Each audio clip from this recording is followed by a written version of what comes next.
이 시간에는 다카마츠 시온교회를 섬기고 계신 이명규 선교사님께서 민수기 9장 15절에서 23절을 본문으로 우리가 함께 걸어가는 길, 우리가 함께 걸어가는 길, 와타시 타치가 토모니 아유 미치 또 다이데 이시오니 미코토바오 스타일 여기 나와 계시네요. 우리 큰 박수로 환영하겠습니다. 네, 선교사님 말씀 부탁드립니다.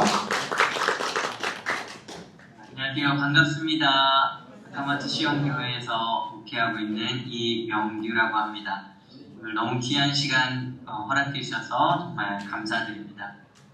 말씀 같이 나누겠습니다. 네, 사랑하는 성도 여러분, 하늘의 평안이 우리 모두에게 가득하기를 소망합니다. 오늘 말씀의 제목은 우리가 함께 걸어가는 길이에요. 여러분들은 보통 처음 가는 길을 어떻게 찾아가십니까? 제가 지난 2월에 이제 한국에 갔었는데요. 대부분의 길들을 이 핸드폰으로 지도를 보고 찾아갔습니다. 잘 모르는 길이고 그렇기 때문에 늘 핸드폰을 보고 갔었는데 우리의 인생의 걸음은 어떨까요? 우리 가운데 누구도 두 번째 인생을 사는 사람은 없습니다. 하루하루가 반복되는 것 같지만 매일매일이 우리에게는 새로운 시간이고 새로운 경험입니다. 그 시간 동안 우리는 어떻게 이 인생의 길을 걸어가면 좋을까요? 오늘 말씀을 통해서 함께 나누기를 원합니다. 제가 오늘 여러분들에게 좀 부탁을 드리고 싶은데요. 말씀을 좀 같이 읽어주시면 감사하겠습니다. 민수기 9장 15절 16절 말씀을 여러분들이 다 같이 한번 읽어주시면 감사하겠습니다. 민수기 9장 15절에서 16절 말씀을 같이 읽겠습니다. 시작! 성막을 세운 날에 구름이 성막하고 중거의 성막을 덮고 저녁이 되면 성막 위에 긴 모양같은 것이 나타나서 아침과 사이에 그것을 항상 그러하여 낮에는 구름이 그것을 덮었고 밤에는 그 모양이 있었는데. 네, 감사합니다. 저는 소리는 안 들리고 여러분들 입모양만 보여가지고요. 입모양이 이제 멈추면 다 읽을 걸로 알겠습니다. 이스라엘 백성들이 이제 애굽에서 나와서 광야에서 성막을 지었습니다. 그 성막을 짓자 구름이 그 성막을 덮었습니다. 저녁에는 불기둥 같은 것이, 낮에는 구름기둥 같은 것이 성막을 덮었습니다. 그것이 항상 그러하다고 성경은 말하고 있습니다. 그런데 이 구름이 항상 덮었는데 이 구름이 움직일 때가 있었습니다. 그때 이스라엘 백성들은 어떻게 했을까요? 17절 말씀을 다 같이 읽어볼게요. 시작! 구름이 성막을 덮어 그에게 이스라엘 자손이 곧 진행하였고 구름이 머무는 곳에 이스라엘 자손이 진을 쳤으니. 구름이 성막에서 떠오를 때 이스라엘 백성들은 어떻게 했나요? 구름이 떠오르면 이스라엘 백성들은 행진하기 시작했어요. 그리고 구름이 멈추면 그곳에 이스라엘 백성들은 진을 치기 시작했어요. 이스라엘 백성들은 약 400년 동안 애굽에서 종사를 했기 때문에 이 애굽 바깥의 세상에 대해서 잘 알지 못했어요. 어디로 가야 되는지, 어떤 길로 가야 될지 알지 못했어요. 그래서 그런 그들을 위해서 하나님께서 친히 그 걸음을 인도하여 주셨어요. 그들이 가야 할 곳, 그들이 머물러야 할 곳을 구름 기둥과 불 기둥으로 안내하셨고 인도하셨던 것입니다. 그래서 이스라엘 백성들은 이 40년 동안 광야에서 지내는 동안 항상 그들의 시선과 그들의 귀를 성막을 향하며 생활했던 것입니다. 어떨 때는 밥을 먹다가도 구름이 떠오르고 나팔 소리가 울리기 시작했어요. 그러면 바로 준비해서 이동할 준비를 합니다. 어떨 때는 잠을 자다가도 구름이 떠오르기도 했을 것입니다. 그들은 언제 구름이 움직일지 알지 못해요. 그래서 일상생활을 하면서 그들의 마음과 그들의 시선은 언제나 성막을 향하고 있었던 것입니다. 언제 주님의 사인이 떨어질지 알지 못했기 때문에 그것을 바라보았던 것입니다. 그런데 여기에 나온 구름 기둥과 불 기둥은 무엇을 상징하는 것일까요? 18절 말씀을 같이 읽겠습니다. 18절입니다. 시작! 이스라엘 자손이 여호와의 명령을 따라 행진하였고 여호와의 명령을 따라 진을 쳤으며 구름이 성막에 머무는 동안에는 그들이 진영에 머물렀고. 이 18절의 구름 기둥과 불 기둥이 무엇을 상징하는지 잘 가르쳐주고 있습니다. 그것은 바로 여호와의 명령을 상징합니다. 즉 이스라엘 백성들은 광야에서 사는 동안 늘 여호와의 명령을 따라서 움직이고 여호와의 명령을 따라서 진을 쳤던 것입니다. 눈에 보이는 구름 기둥과 불 기둥의 기적을 통해서 그 안에 하나님의 명령을 따라 움직이는 것을 그들이 따랐던 것입니다. 23절 말씀을 읽겠습니다. 23절입니다. 시작. 곧 그들이 여호와의 명령을 따라 지키며 여호와의 명령을 따라 행진하고 또 모세를 통하여 이루신 여호와의 명령을 따라 여호와의 지킴을 지켰다. 23절에는 여호와의 명령이라는 말이 3번이나 반복되고 있습니다. 여호와의 명령을 따라서 진을 쳤고 여호와의 명령을 따라 행진했고 여호와의 명령을 따라서 맡겨진 지킴을 지켰던 것입니다. 즉 이스라엘 백성들에게 중요한 것은 여호와의 명령이 어디로 가라는지, 어디에 머물라는 것이 있었던 것입니다. 그런데 여러분, 여호와의 명령을 따라서 이동하고 여호와의 명령을 따라서 진을 치는 것이 쉬운 일이었을까요? 한번 생각해 보도록 할게요. 19절에서 20절 말씀, 19절에서 20절 말씀을 같이 읽겠습니다. 시작. 구름이 성막 위에 머무는 날이 오를 때에는 이스라엘 자손이 여호와의 명령을 지켜 행진하지 아니하였으며 혹시 구름이 성막 위에 머무는 날이 적을 때에도 그들이 다만 여호와의 명령을 따라 진영에 머물고 여호와의 명령을 따라 행진하였으며 40년 동안 이스라엘 백성들은 여호와의 명령, 구름 기둥과 불 기둥을 따라서 광야 이곳저곳을 이동했어요. 어떤 경우에는 구름이 성막 위에 오랜 시간 동안 머물렀어요. 또 어떨 때는 구름이 성막 위에서 아주 단시간만 머물렀던 때도 있어요. 구름이 오래 머물면 이스라엘 백성들은 거기에 머물렀고 또 구름이 짧은 시간 머물렀다 이동했으면 그것을 따라서 이동했던 것이죠. 이러한 날수는 이스라엘 백성들이 정하는 것이 아니었어요. 장소를 정하는 것도 이스라엘 백성들이 선택하는 것이 아니었어요. 얼마나 머물러야 할지, 어디까지 가야 할지 이스라엘 백성들은 알지 못했어요. 다만 여호와의 명령을 따라서 이동했던 것이죠. 한번 생각해 볼게요. 어떤 장소에 도착했어요. 그런데 그 장소가 머물고 싶지 않은 장소예요. 그런데 구름이 움직이지 않아요. 마음속에서는 하나님, 지금 이곳은 너무나 불편한 곳이에요. 여기에는 물도 없잖아요. 가축들이 먹을 풀도 부족해. 우리 모든 사람들이 함께 머물기에는 너무 좁은 땅. 그런데 구름 기둥이 움직이지 않아요. 하나님, 여기 불편한 상황에서 언제까지 기다려야 됩니까? 물어도 여전히 구름 기둥이 움직이지 않아요. 그 시간 동안 그들은 그곳에서 기다려야 했던 것이죠. 반대의 상황도 한번 생각해보세요. 어떤 장소는 너무 살기 좋은 곳이었어요. 물도 넉넉했어요. 하나님, 여기 너무 좋아요. 이곳에서 더 오래 머물고 싶어요. 그런 마음을 갖고 있는데 구름이 떠오르고, 하나님 왜 벌써 이동하는 거예요? 여기에서 더 있고 싶은데, 하나님 여기가 좋은데. 그런 시간들이 있었던 것이죠. 이스라엘 백성들은 그 모든 상황 속에서 오직 여호와의 명령이 중심이 되어서 이동하고 머물렀던 것이죠. 21절 말씀을 같이 읽겠습니다. 21절입니다. 혹시 구름이 저녁부터 아침까지 있다가 아침에 그 구름이 떠오를 때에는 그들이 행진하였고 구름이 가만히 있다가 떠오르면 곧 행진하였으며 어떤 때는 구름이 저녁부터 아침까지 머무르다 떠오르는 경우가 있었어요. 전날 구름이 한 곳에 멈춰서서 사람들이 짐을 풀고 이제 잠잘 준비를 했어요. 그런데 그 다음날 아침에 다시 나팔이 불고 이동할 준비가 됐어요. 하나님, 어제 오랫동안 걸어와서 힘든데 여기 조금 더 며칠 쉬다 가고 싶은데 하나님은 벌써 가자고 하시네요. 22절 말씀을 또 읽어보겠습니다. 22절입니다.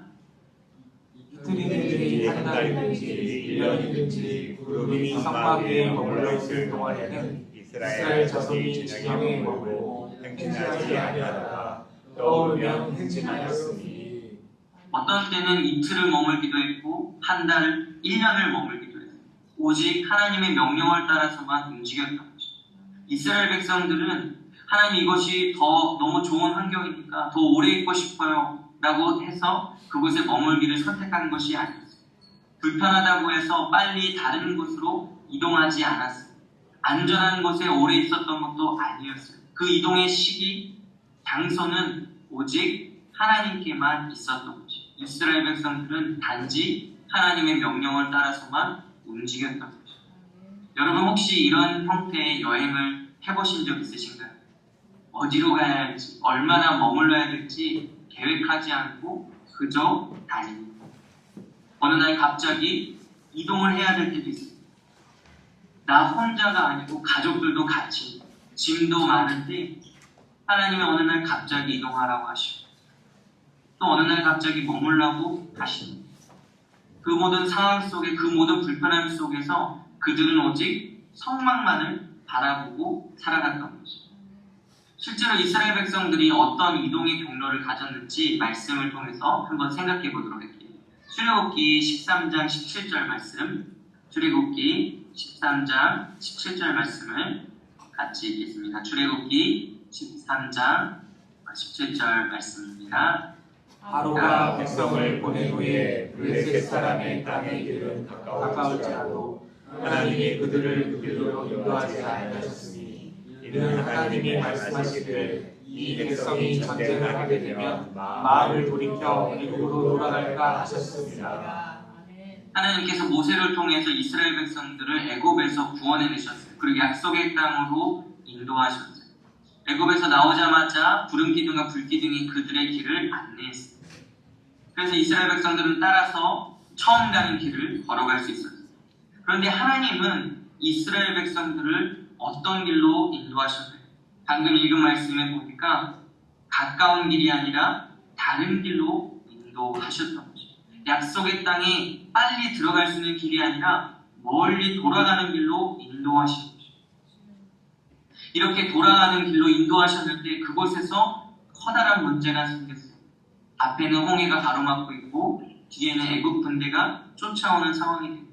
이스라엘 백성들은 외쳤어요. 하나님 여기서 우리를 죽이시려고 이곳으로 인도하십니다.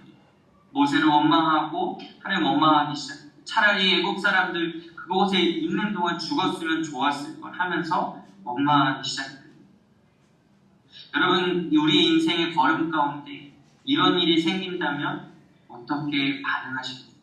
하나님이 빠른 길이 아니라 자꾸만 돌아가는 길로 인도하신다면 여러분 어떤 생각이 드십니까? 우리 대부분은 남들보다 더 빨리 목적지에 도착하기를 원할 거예요.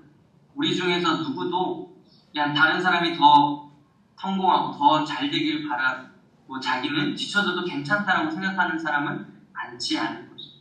내가 더 빨리면 빨랐지 지쳐지고 싶지 않다는 게 우리의 마음. 단순히 지쳐지는 게 문제가 아니라 그 상황 속에서 앞에는 홍해가 가로막고 뒤에는 애국 군대가 쫓아오는 상황이 됩니다. 하나님 왜요? 하나님 왜 이런 길로 인도하셨냐고 묻게 될 것이죠. 제가 처음 일본에 와서 2년 동안 한 일이 있습니다. 제가 약 10년 전에 이제 일본에 왔는데 그때 이제 일본어도 할 줄 모르고 일본 문화도 모르고 그냥 이제 무턱대고 일본에 들어왔는데요. 처음 일본에 살면서 2년 동안 한 일이 있습니다. 가장 큰 일은 매일매일 바닷가에 가서 파도만 보는 거예요. 하루에 4-5시간씩 바다 앞에 앉아서 매일같이 물었어요. 하나님, 여기 어디입니까? 나는 누구입니까? 내가 여기서 무엇을 하고 있습니까? 한국에서 사역을 했더라면 더 즐겁게 재미있게 생각했을 텐데 이 일본에 와서 언어도 안 되고 문화도 모르고 그냥 날마다 파도만 보고 있습니다. 그 질문을 지난 2년 동안 했던 거죠. 여러분 인생에 하나님이 그렇게 인도하신다면 어떤 물음이 드시겠습니까? 하나님 왜 더 빠른 길, 더 좋은 길, 약속의 땅에 더 가까운 길이 아니라 왜 이렇게 돌아가는 길로 인도하십니까? 출애굽기 14장 18절 말씀을 우리 같이 읽어보겠습니다. 14장 18절 말씀입니다. 시작. 내가 바로와 그의 병거와 나병으로 말미암아 영광을 얻을 때에야 애국 사람들이 나를 여호와인 줄 알리라 하시더니 하나님이 왜 이스라엘 백성들을 가까운 길이 아니라 돌아가는 길, 홍해가 가로막는 길, 애국 군대가 쫓아오는 길로 인도하셨을까요? 그곳에서 하나님이 어떤 분이신지를 나타내신 것입니다. 때로는 우리의 삶에 돌아가는 시간들이 있습니다. 남들보다 뒤처지는 것 같고 홍해가 가로막고 애국 군대가 쫓아오는 것 같은 앞으로도 갈 수 없고 뒤로도 돌아칠 수 없는 그런 상황으로 하나님이 우리를 인도하실 때가 있습니다. 왜 그럴까요? 그곳에서 하나님의 하나님이신 하나님의 영광을 나타내기 위한 것입니다.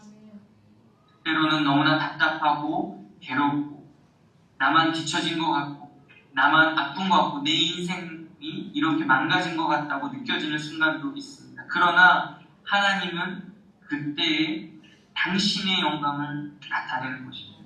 내 영광, 내 성공, 내가 드러나는 것이 아니라 하나님이 열방 가운데 어떤 분이신지 하나님이 무엇을 행하시는지 우리에게 보여주시고 나타내시는 것입니다.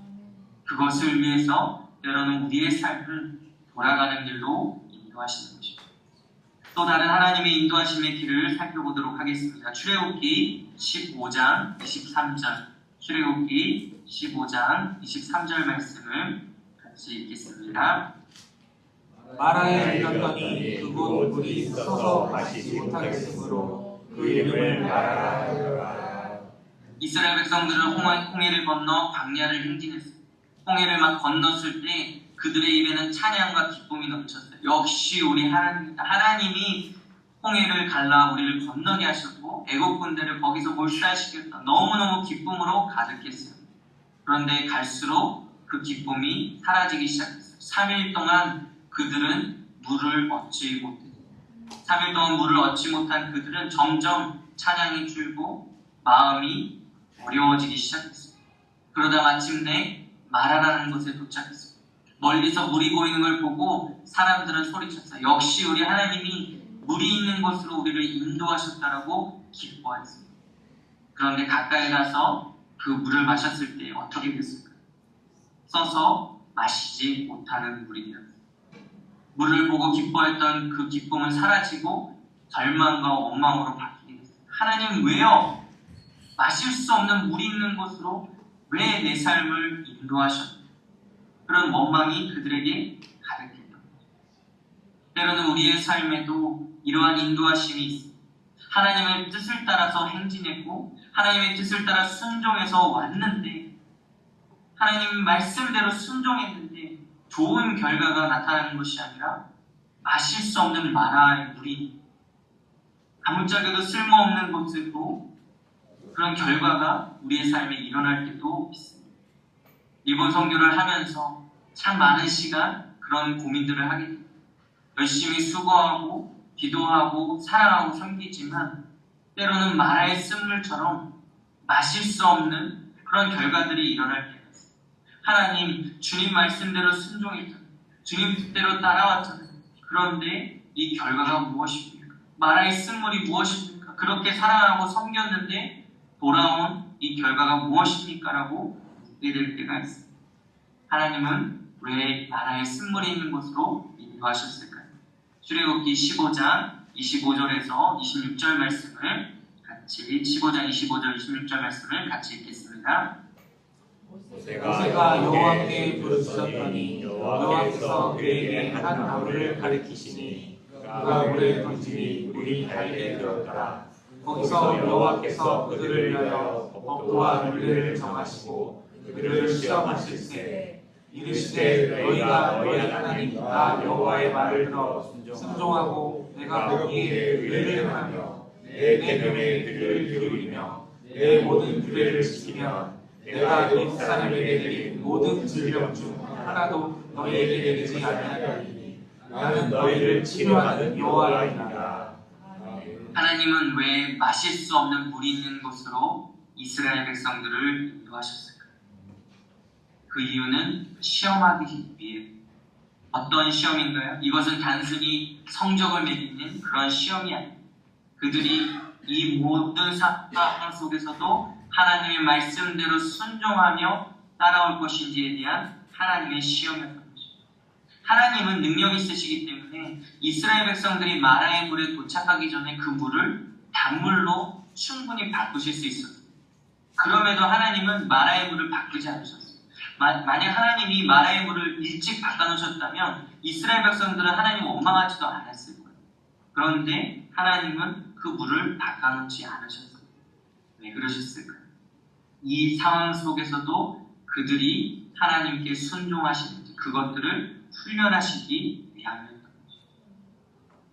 일본 선교의 그 시간들 속에 때때로 결과가 나타나지 않을 때가 있어요. 노력해도 열매를 맺지 못할 때가 있어요. 그때마다 하나님이 저에게 가르쳐 주셨던 것은 기다리는 것이었어요. 하나님의 마음을 더 깊이 깨달아 아는 것이었어요. 당장의 어떤 결과, 단물을 바라는 것이 아니라 이 상황 속에서도 여전히 살아계시고 여전히 일하시는 그 하나님을 소망하고 믿음으로 그 길을 계속 걸어가기를 가르쳐 주셨던 것이죠. 한 가지 경우를 더 살펴보도록 할게요. 출애굽기 15장 27절 말씀을 같이 읽겠습니다. 그들이 엘림에 이르니 거기에 물샘 열둘과 종려나무 70그루가 있는지라 거기서 그들이 그 물 곁에 장막을 치니라. 하나님이 이스라엘 백성들을 엘림 있는 곳으로 인도하셨어요. 엘림은 어떤 곳인가요? 물샘 열둘과 종려나무 70그루가 있는 곳. 광야에서는 찾기 힘든 아주 좋은 땅이었어요.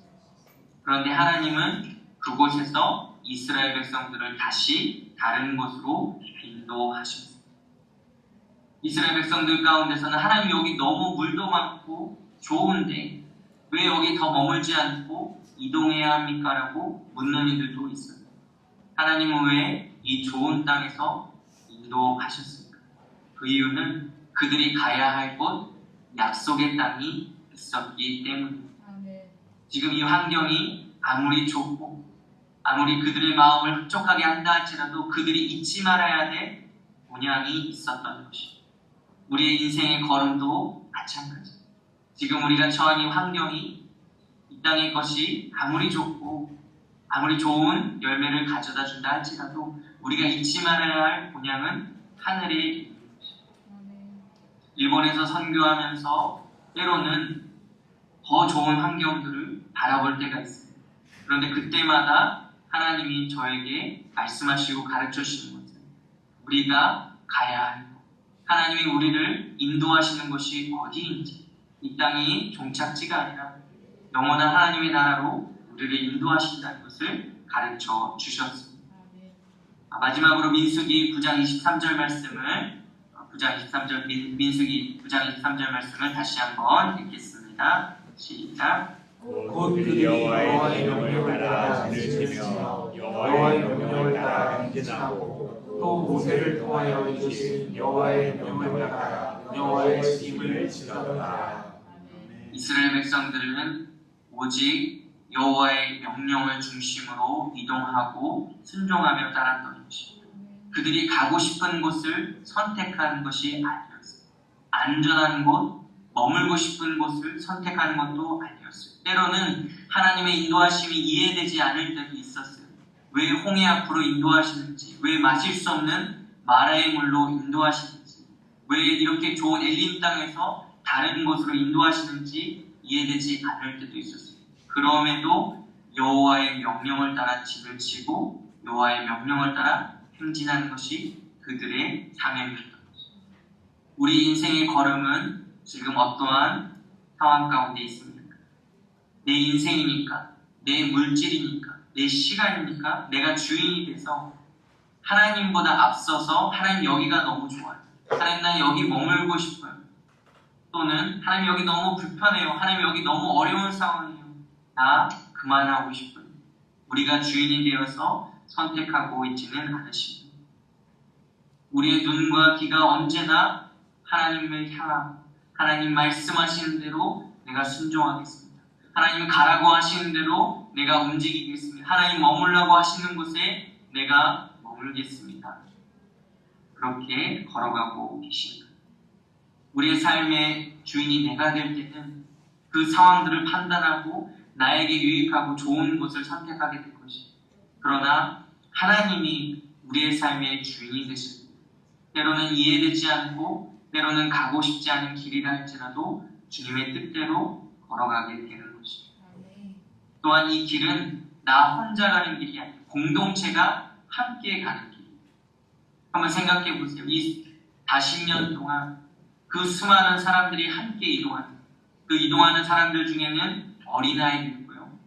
어르신도 있고요. 몸이 약한 사람도 있어요. 너는 몸이 약하니까 이 행진에 같이 갈 수 없어. 그렇게 버리고 가지 않았어요. 그 모든 이스라엘 백성들이 함께 마음을 모아서 이 길을 걸어갔던 것이에요. 약한 사람을 돕고 강한 사람이 약한 사람과 함께하고 그 모든 공동체가 함께 이 길을 걸어갔던 것이에요. 때론 이 순종의 걸음 가운데 믿음이 약한 사람은 하나님을 의심하기도 하고 모세를 원망하기도 했어요. 실제로 이스라엘 백성들 몇 번이나 모세를 죽이려고도 하고 원망하기도 했어요. 그런 이스라엘 백성들을 다 같이 이 길 가운데 걸어갔던 것이에요. 우리 믿음의 길도 마찬가지예요. 나 혼자 믿음으로 나만 걸어가는 길이 아니라 우리가 함께 공동체로 걸어가는 길. 오늘 저는 일본에서 말씀을 전하지만 여러분은 청주에서 이 말씀을 듣고 있습니다. 저와 여러분이 예수 그리스도 안에서 그리스도의 한 몸이 되어서 함께 이 길을 걸어가는 것입니다. 때로는 이 현장에서 선교하면서 좌절하고 넘어질 때가 있습니다. 그때마다 한국에서 함께 기도하는 동역자분들이 기도하고 있습니다.